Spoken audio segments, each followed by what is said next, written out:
Mapagpalang gabi po sa inyong lahat. Marami po sa mga nakasubaybay sa atin ngayon ang nasalanta ng bagyo kamakailan lang, bagyong Christine. Hindi na bago sa ating mga Pilipino ang ganitong mga sakuna. Pero syempre bawat tao iba-iba yung pinagdaanan. Nung araw ng bagyo, ang tanging problema ko lang yung kawalan ng internet, kawalan ng kuryente. Kasi sa aming trabaho, kailangan namin alamin ano ba yung lagay ng mga tao, ng kumpanya. So maayos ba sila? Kamusta yung kanilang mga pamilya? So during that time, talagang kinailangan kong tupad sa tungkulin para alamin yung lagay nila, no? So far kasi sa lagay naman namin dito sa Mahogany, mukhang okay naman kami. Kaya during that time, ang problema namin is kuryente at internet. So naalala ko pa noon nung ako nag-post, sabi ko bakit kami walang kuryente samantalang sa ibang meron. So mali pala, no? Very insensitive. Maraming mas mahirap na lagay kaysa sa amin na hindi ko napagtanto ng mga oras na yun. So nitong huli nga lang, habang sinilip ko yung lagay ng mga piso wifi boxes, na nalaman ko na lubog pala sa baha, no, sa putikan. Doon ko na-realize na gaano kalaki yung problema,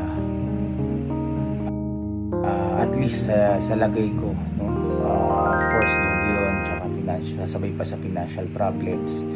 Pero nung nakita ko yung lugar nung pinaglagyan ko ng mga boxes na yun, grabe pala, grabe yung lagay ng mga tao.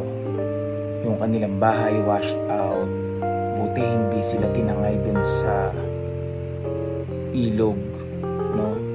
Yung iba umiiyak kasi hindi nila alam paano sila magsisimula ulit.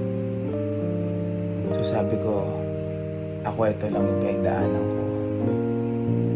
Sila, hindi lang business yung kanilang natali sa kanila, kundi kabuhayan nila. Hindi ko alintana sa sandaling iyon.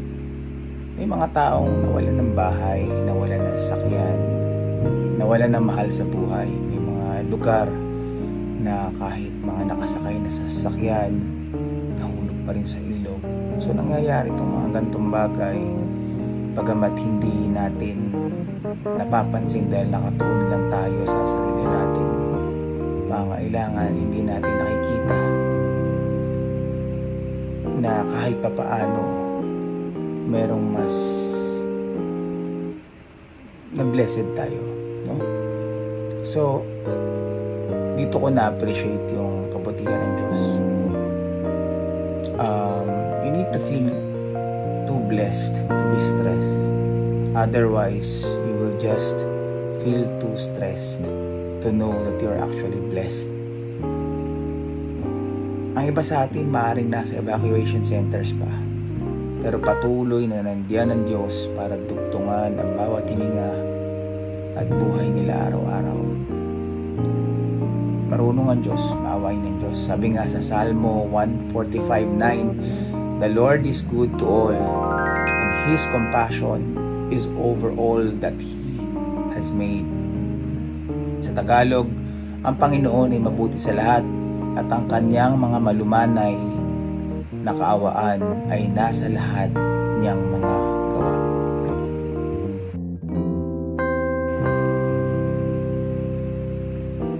Ikaw na nakakaranas ng problema ngayon,